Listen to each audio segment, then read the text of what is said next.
我在高中的时候，在一个比较隐秘的一个学校，因为它是有信仰背景的，不太被允许吧，所以就是我们需要藏到不同的地方，就是为了有主内教育。我就变成一个亚文化的经历者，就不是在主流文化下被允许的一种教育。所以慢慢的会给我养成一种习惯，我会去看到在我们社区当中是否有存在不同的亚文化群体，他们可能会受主流文化的影响，或者是误解，还有一些偏见。我作为一个艺术家和基督徒，爱你邻舍这4个字很重要。包括我的彝族项目还有男单项目当中，也都是呼吁大家可以去看到周围人的需要，然后以可以平等的视角去互相接纳和理解嘛，所以也是跟爱你邻舍就是这个主题比较相关。做的比较多的艺术类型是装置艺术、纸媒、影音和动画的结合。自己比较有倾向做这种图片的拼贴呀，然后堆砌感的设计。我做了很多的 project， 它其实是走进到一个比较丰满的一个社区，所以我觉得 declutter 的方式自然形成了一个 art direction。南丹 Island。它是在上海这种繁华的城市当中，它是作为一个户棚区，然后呢，他们从户棚年代当中移到一个南丹小区，就是比较现代化的一个楼，但是现在又随着这时代的变迁变得非常的破旧，所以大家会觉得说南丹为什么要出现在上海这么繁华的一个地方呢？好像格格不入。当时我也是带着这种主流的眼光去看的，我也会觉得啊，为什么走进去看到这个地方就是大家会乱堆东西啊，然后就感觉很杂乱无章，但就是通过我的调研和了解，我发现其实他们很享受他们的生活，他们有一个集体的集成空间，形成自己的生活环境和特征，这是很特别的东西，也是他们想去保留的东西。那可能就现在大家顺应这个时代，好像就想要去翻新这个地方，那我就了解到他们的这种忧虑和他们希望这个地方可以有他的个人文化的延续，然后就是带着这一份感受，然后做一个项目关于他们的故事。其实我不是为他们发声，而是更多的让大家看到这一群人的特别吧，让大家去想说不要一定改变某一个群体的文化，或者是介入某一个群体的文化，或者是影响某一个群体的文化，他们其实是一个独立的个体。南丹 Island 它其实分为2个阶段，在第一阶段想要呈现的是他们所生活的闭环的合理性，就是他们的社区其实是有自己的一个生态系统。我在第一个阶段制作的这些日历上面是有不同的空间，然后不同的日期去记录了1个月当中南丹社区的人们的活动，包括他们所在的一些空间，你可以看到每一张都是不一样，然后它会有他们的居住空间，然后有他们晾衣服的地方，然后也有一些服装社之类的。然后呢，这也是属于第一阶段的产出。我做了这种海关的印章，然后有护照，有南丹岛的旗帜，就是为了去说明这个岛屿是一个非常独立和自由的一个地方，然后他们对每一个空间都有使用权，所以里面也记录了不同的空间，比如说有户外运动空间，有盆栽养殖空间，也有扔垃圾的空间等等等等。那么2024年的时候，当我再回到这个社区，我发现政府因为城市的这个发展，所以想要去改变这个地方，已经开始动工，所以我就做了第2个阶段，收集了它里面的16个老物件，把它摆成了一个纪念广场里面的一个陈设的样子。基于我刚刚讲的那些物件，我还做了纪念广场里面的展签，也就是记录了这些物件是在哪栋楼、哪个具体的地址被发现的，然后上面会标有它的专属的数字，总共是16件。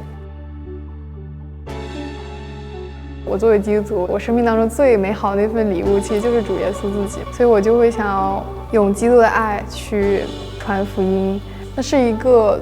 爱你邻舍这4个字的一个实践嘛，就是通过我在给别人传福音的道路当中，其实这件事情就被落地。通过这么多 project 也是一样，都是在很隐晦的或者是直接的去表达这个概念。我有一个项目叫孤云与良木，就是我把自己比作了一朵云，然后飘到彝族的乡村当中和孩子们和老师们接触。就是我有一个支教的经历，我刚开始想说提供一些帮助，就是以一种介入的方式去交流，但实际上后面当我了解到这群人民的可爱和他们文化特别的时候，我想说其实我们的交流应该是平等的，所以我就没有想说一定要强加就是教给他们什么东西，因为我觉得他们的文化很宝贵，所以文化应该是流动的，然后是平等的，是互相尊重的，所以我想要把他们的这份美好做成一个项目让大家看见。在彝族的这个项目当中，我分了2个阶段。第一个阶段是让观众们去走入彝族文化，就比如说他们有这个打跳的文化，就是他们有自己文化底蕴的这些东西。当我进入到彝族的这个乡村当中的时候，我有跟孩子们一起学习他们的传统的打跳，就是他们那个舞蹈，然后包括听到他们彝语的一些交流。但是现在其实这一部分文化是走向流失的一个状态。通过摄影书和绘画书去了解彝族的孩子们和老师们他们的生活、他们的日常，去了解他们这种可爱之处吧。最重要的是，第一本书是彝族的一个绘本，然后是小孩子他们画完画，然后就送给我，所以我就把它做成一个合集。然后第2本的话是摄影册，是我拍的孩子们在学校里的一些就是课间照片，包括我们给他上课的时候一些比较互动性的照片。然后后面就是一个书盒，就象征着我走进了彝族的这种文化社区，然后打开这个书盒的门，你就会发现它左边和右边有文字对应介绍这2本书的内容。倒不是说要去呼吁大家去保护他们的文化，是让大家看见他们有这样的文化。那第2阶段呢，我就是根据彝族的音乐，然后用 Ableton 那个软件做了一个混合性的音乐的一个实验。然后根据那段音乐实验呢，我会做第一个类型的乐谱，就是按照它音乐的律动和走向去设计出文字的混合，上面有英文、中文和彝语。然后第2种乐谱呢，是根据第1种乐谱的基础去调试它里面的形状，然后提取之后，做成英文和彝语的一个新文字。然后第3种乐谱呢，是根据第1种乐谱的这个黑块的部分去做了一个音乐的符号。所以第2个阶段的话，其实就是让观众进一步的去了解并且是去体验彝族文化。我觉得第一个我最强烈的感受是他的第一个 project， 就是一走进展厅就可以看到很多少数民族的文化，特别是彝族，然后呢还有那个 project 放在那个墙上。然后我觉得特别是作为一个云南人，就是看到他们在跳那个舞的时候，会觉得特别的有亲切感，因为就是很让我 remind me of my hometown 的那种感觉。What makes her show so remarkable is her commitment to research, and it's evident in the complexity of the work,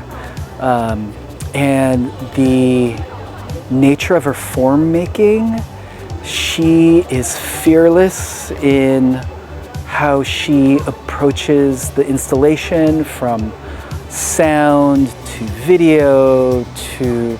the way that she is displaying her books. I think the visual language is exquisite. 其实我比较在意的是我观众的多样性吧。其实不仅是给国内的人看，其实在美国这个环境当中，当我的 project 有机会被那么多人看到的时候，其实对我来说很珍贵。因为每一个社区当中都会存在亚文化和主流文化，所以当大家在看一个亚文化的群体的故事的时候，其实他们可以去联想到他们自己生活当中可能自己正在看到的一些就是亚文化群体。我一直在培养和神有更亲近的关系，我一直在就是努力，